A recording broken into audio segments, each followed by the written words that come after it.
हिमाचल प्रदेश से आ रही है। शिमला के रामपुर में बादल फटा है। दर्शन इलाके में बादल फटने के बाद नाले में सैलाब आ गया है, जिसके बाद खतरे को देखते हुए आसपास के घरों को खाली करा दिया गया है। फिलहाल किसी भी जानी नुकसान की सूचना नहीं है। राहत की बात यह है कि अब बारिश भी रुक गई है। तो बड़ी खबर इस वक्त आपको बता दें कि हिमाचल प्रदेश से है, जहां शिमला के रामपुर में बादल फटा है।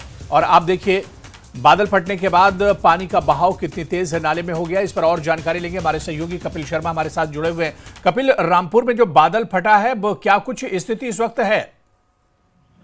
देखिए, वो देर रात की ये जो घटना है, रामपुर का ये क्षेत्र पड़ता है तकलीच में, वहां पर ये जो बादल फटा है और पूरे जो बाजार में है वहां पर मलबा आ गया है। और ऐसे में अभी जो है इसमें गनीमत ये रही कि कोई जाने इसमें नुकसान नहीं है और अभी तक ऐसी कोई खबर नहीं आई है कि किसी जान का नुकसान हुआ हो। लेकिन जो बाजार में पानी घुसा है तो इससे कहीं ना कहीं जो लोग हैं उनको काफी तकलीफें जो है हुई है। देर रात को उन्हें वहां से शिफ्ट करना पड़ा और बारिश भी हो रही थी। देर रात को जो है भारी बारिश हो रही थी और शिमला में तो अभी भी बारिश का दौर जारी है। और ऐसे में मौसम विज्ञान केंद्र में भी आज के लिए 7 से 8 जिलों के लिए आज भी अलर्ट रहने वाला है, जिसमें ऑरेंज और येलो अलर्ट अलग अलग जिलों में रहने वाला है।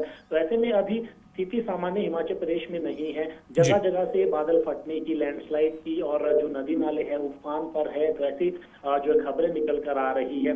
तो ये जो ताजा मामला है ये रामपुर का है और वहां पर ये जो देर रात को बादल फटने की घटना सामने आई है।